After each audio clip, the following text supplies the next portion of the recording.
Life, sweet life, sweet life, sweet life. Hi guys, welcome back. Today we're going to be recreating these Starbucks cake pops. So remember that cake that we had left over from the cake remix video? As promised, I told you we were going to use them to make cake pops.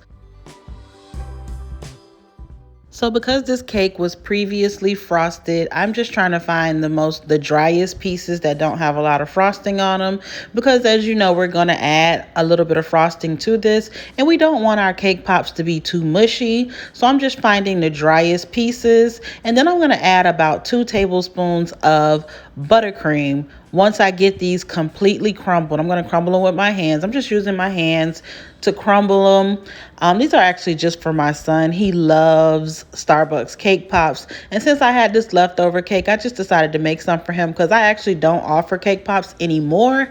I did for years, but I actually don't offer them anymore. So these are just for him to have as a snack or just put in his lunchbox or things like that.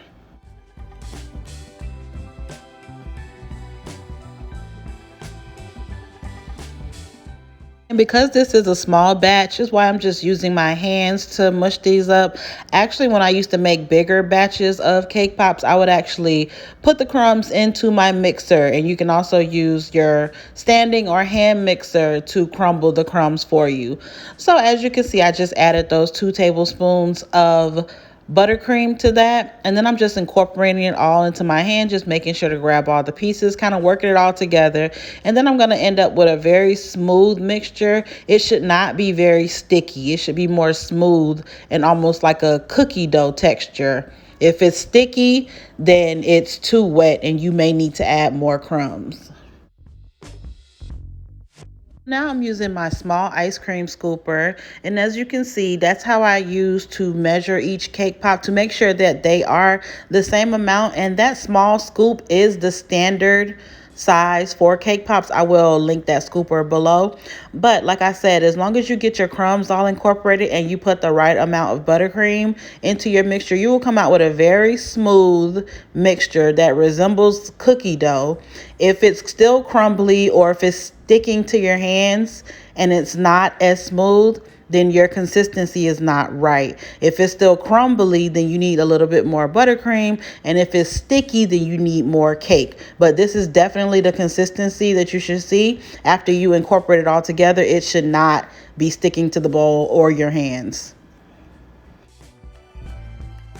So I made the round ones first, and now we're going to make the little fox ones. And so I still use the same amount of mixture with the scooper, but I'm just going to use my hands to kind of mold it into the shape of the fox. And I'm kind of just going from memory for these, so because I saw them in Starbucks and then I saw them again online, so I'm just going from memory. I don't actually have them in front of me, so I'm just doing like a circular shape, and then I'm going to use my fingers to kind of do 2 pointy ears at the top to kind of resemble that fox shape of the Starbucks cake pop.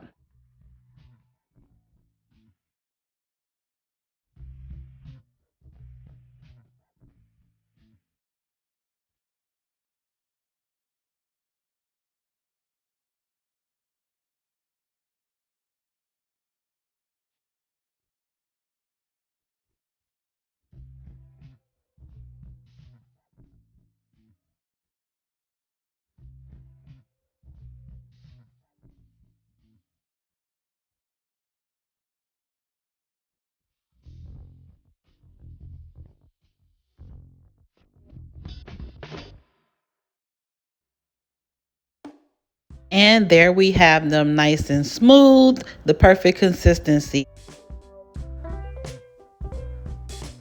So what I'm going to be using to dip these in is actually white almond bark.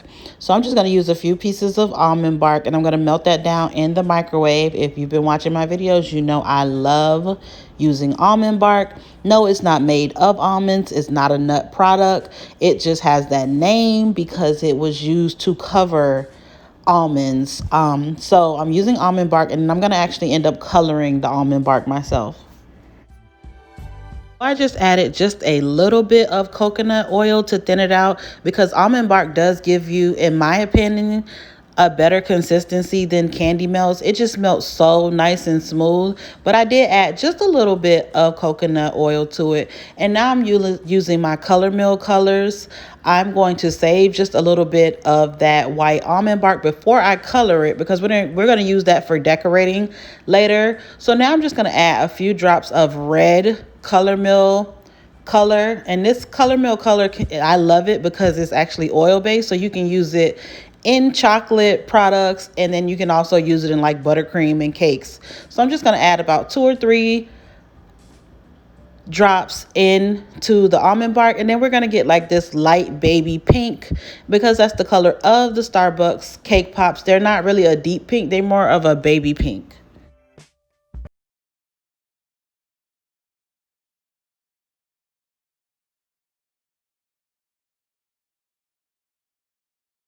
Or lollipop sticks for the cake pops. I'm going to link those below as well. So we're just going to dip our stick maybe like a half an inch into the chocolate, and then we're going to dip those.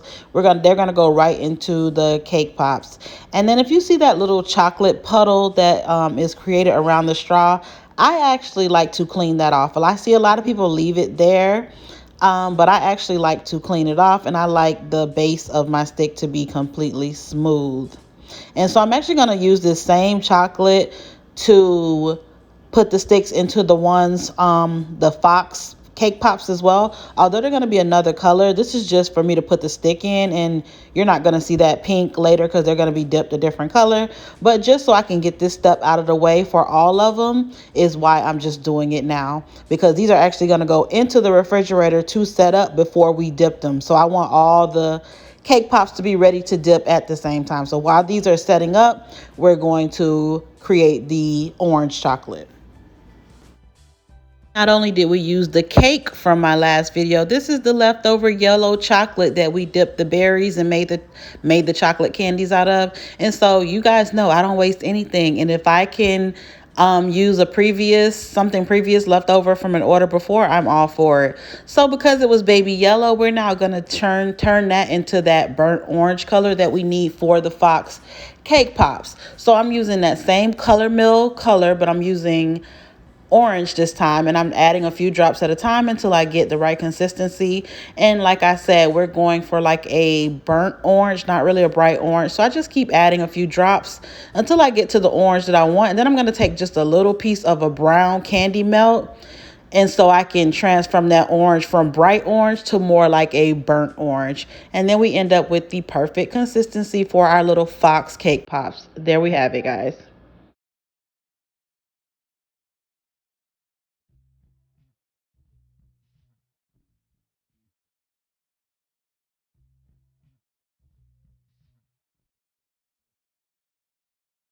So now we have our pink and our orange ready to go. Time to start dipping. So now these were in the fridge for about 10 minutes. You don't want them to be too cold, because if you make them too cold, they will crack. So I just put them in there just so they could firm up just a bit. And then the green styrofoam that I'm using, I just got from the dollar store. They actually make custom containers that you can buy to stand up your cake pops when you're decorating them. But this little piece of green styrofoam was $1 from the dollar store. So if you don't have a custom cake pop stand and you want to make the cake pops that actually stand up, you can always go to the dollar store or Walmart and get a piece of styrofoam. You can even use styrofoam that comes in the mail in your packages, and you can use that to stick your cake pops into to make them stand up while they are drying.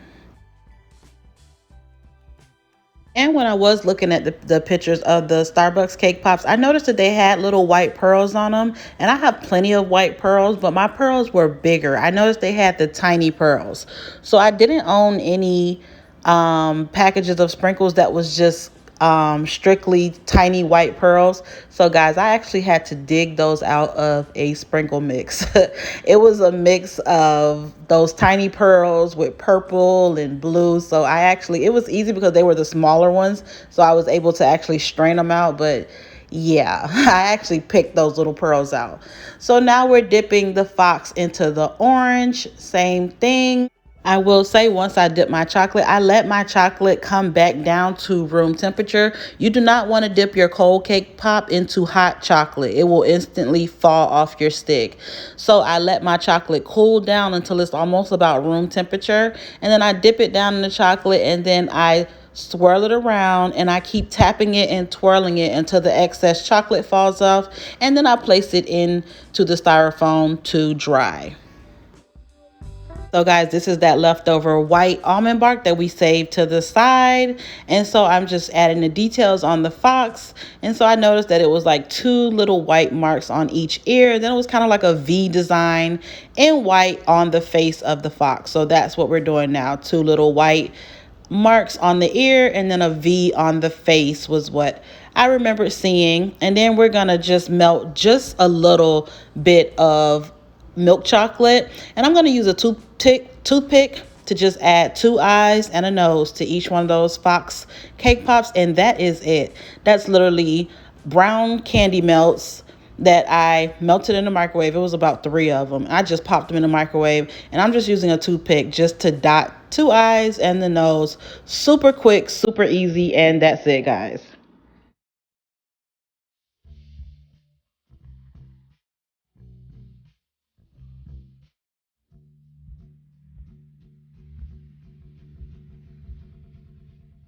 This is how they turned out, guys. Super cute, and they look just like the ones from Starbucks. So if you ever have any leftover cake, any extra cake that you need to get rid of, be sure to try and make these adorable cake pops, and they're so simple to make. So thank you guys so much for watching. See you next time. Bye.